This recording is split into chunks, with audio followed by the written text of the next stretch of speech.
చలికాలం మొదలైంది. ఆ ఆకాశంలో ఎగిరే పక్షులు మబ్బులు చూడగానే వణికిపోతుంటాయి. కాని ఈసారి పరిస్థితి మరీ భిన్నంగా ఉంది. పల్లె దగ్గర కడుక్కు చెట్టుమీద నివసించే బుల్లిపక్షుల గుంపులో అద్భుతమైన కబుర్లు మొదలయ్యాయి.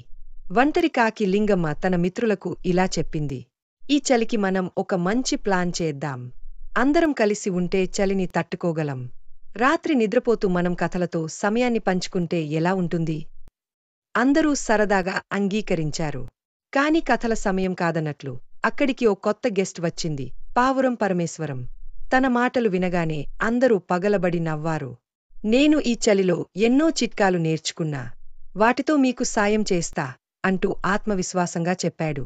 తన చిట్కాలను చూపించేందుకు పరమేశ్వరం, గాలి ఉష్ణోగ్రత తెలుసుకోవాలంటే నా రెక్కల కదలిక చాలు అన్నాడు.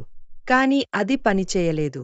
బదులుగా అతను చెట్టెక్కి మోకాలిమీద జారిపోయి పంట కింద పడ్డాడు. అందరూ, అరే పరమేశ్వరం, ఇది ఏ చిట్కా అని నవ్వుతుంటే పరమేశ్వరం అపరిష్కరంగా తల త్రిక్కాడు. రాత్రి కలిసే ఉంటామని చెప్పిన పక్షులంతా కలిసి చెట్టుగూటిలో చోటు పట్టారు.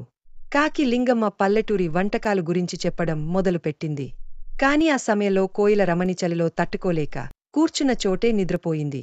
అంతలోనే తేనెగుట్ట దగ్గర భయంకరమైన శబ్దం వచ్చింది. పరమేశ్వరం, ఏదైనా దెయ్యమో వచ్చిందేమో. అందరూ సైలెంట్ అని గట్టిగా అరవగానే తేనె తెగెత్తి పారిపోతూ అతని గుండెలమీద జారిపోయింది.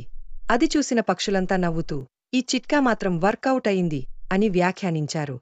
చాలా రాత్రి ఆ గుంపు సరదాగా గడిపి కొత్త పథకం ప్రకారం చెట్టు ఆకులతో గూడులను నిర్మించడం మొదలుపెట్టింది.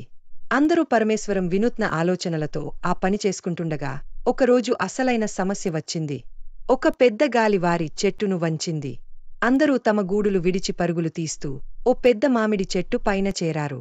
మళ్ళీ పరమేశ్వరం తన పనిలో పడిపోయాడు. ఇక్కడ గాలికూడా లేని చోట మనం సురక్షితంగా ఉన్నాం.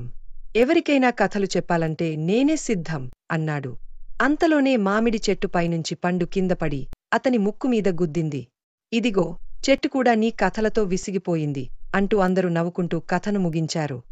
మామిడి చెట్టుపైన అందరూ భయపడి నవ్వులు మానేసి సమస్యను ఛేదించేందుకు ఆలోచించసాగారు. కాకి లింగమ్మ తనకు తెలిసిన పాతకాలపు చిట్కాను గుర్తు చేసుకుని, మనకు వేడి కావాలంటే ఆకు గూడులో కూర్చోవడం సరిపోదు. కొంత వేడి సృష్టించాలి. అగ్ని వెలిగిస్తే చలిని తట్టుకోగలం.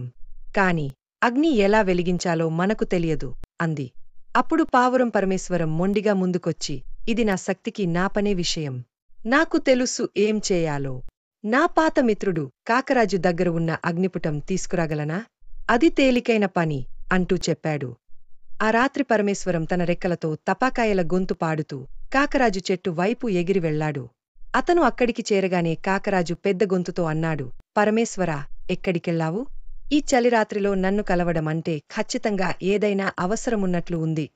పరమేశ్వరం అగ్నిపుటం గురించి వివరించగా కాకరాజు కొంచెం ఆలోచించి, సరే, నేను నీకు ఇది ఇస్తాను, కాని అది జాగ్రత్తగా తీసుకెళ్లాలి. ఇది ఎక్కడికైనా పడితే పెద్ద ప్రమాదం అంటూ ఒక చిన్న నిప్పు నందు అతని రెక్కల కింద కట్టించి పంపించాడు. పరమేశ్వరం ఆ నిప్పుతో తిరిగి మామిడి చెట్టు వద్దకు చేరాడు. అంతా కలసి ఆ పంట నిప్పును వనంలో ఉన్న కొన్ని పొడిగడ్డితో పసిగట్టి కర్రలతో ఆపుగా ఊదుతూ ఒక చిన్న అగ్ని వెలిగించారు. ఆ వేడి చలిలోంచి వారిని కాపాడింది. కాకి లింగమ్మ తన ఉల్లాసభావంతో అందరితో అంది, ఇది అసలు చలికి చాలా మంచి పరిష్కారం. కాని ప్రతి ఒక్కరం ఈ అగ్నిని జాగ్రత్తగా ఉంచాలి. ఇకపై మనం ప్రతిరోజూ క్రమపద్ధతిగా మానవుల ద్వారా ఎక్కువ చిట్కాలు నేర్చుకోవాలి. కాని పరమేశ్వరం మళ్లీ తన పొగరుతో అన్నాడు, ఇక నా చిట్కా లేకుండా మీరు ఏమాత్రం చేయలేరు. ఇదంతా నా తెలివితేటల వల్ల జరిగింది. ఆ మాటలు వినగానే కోయిల రమణి హాస్యంగా అడిగింది, పరమేశ్వరా, అది బాగానే ఉంది, కాని ఆగిపో. మరి గాలి వేడిగా ఉందని చెప్పి ఇంకోసారి చెట్టెక్కి పడిపోవడం నీ పనికదా? అందరూ పరమేశ్వరంను నవ్వుతుంటే అతను లజ్జపడిపోయి వెనుకకు తగ్గాడు. కాని ఆ రోజునుంచి ఆ పక్షుల గుంపు తమ చెట్లు, గూడులు మరియు పరిసరాలను వేడి తాపాలతో మెరుగుపరుచుకునే మంచి పద్ధతులను అలవాటు చేసుకున్నారు. అంతలోనే కొత్త చలికాలం ఆసక్తిగా గడిచింది. చివరకు పరమేశ్వరానికి కూడా పక్షుల మిత్రత్వం బాగా నచ్చి తన పొగరును మానుకుని అందరితో కలిసి ఉండడం ప్రారంభించాడు. మోరల్: ఈ కథ మనకు చెప్పేది ఏమిటంటే, ఏ సమస్య వచ్చినా ఒకరి తెలివితేటలతో మరియు అందరి సహకారంతో కలిసి పనిచేస్తే పరిష్కారం సులభం. అలాగే ప్రకృతిని అప్రమత్తంగా వినియోగించడం ఎంత అవసరమో ఈ పక్షులు మనకు చూపించాయి.